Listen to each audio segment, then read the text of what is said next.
Blender or Fusion 360, which 3D modeling software is right for you? In just a few minutes, we'll break down what each one does, compare them, and help you decide. Let's dive in. Blender is a free, open-source 3D creation suite launched in 1998. It's a powerhouse for animation, visual effects, game design, and 3D modeling.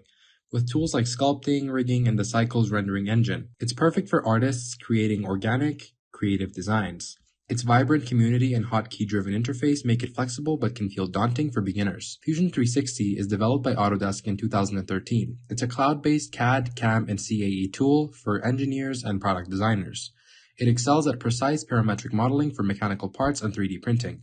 Its user-friendly interface, drop-down menus, and collaboration features make it ideal for professional workflows, though it is subscription-based, starting at $500 per year unless you're a hobbyist or a startup. So, how do they stack up? Blender shines for artist projects, think animations, games, or freeform 3D art. It's free and versatile but has a steep learning curve and isn't built for precision engineering. Fusion 360 is the go-to for mechanical design and 3D printing, offering precision and ease of use but lacks animation or game dev tools. Check out this chart for the breakdown. Blender's your pick for creative freedom and Fusion's better for technical precision. Choose Blender for artistic 3D work or Fusion 360 for engineering and manufacturing. Want more details? Drop a comment below and subscribe for more tech tips. Thank you for watching, and I'll see you in the next one.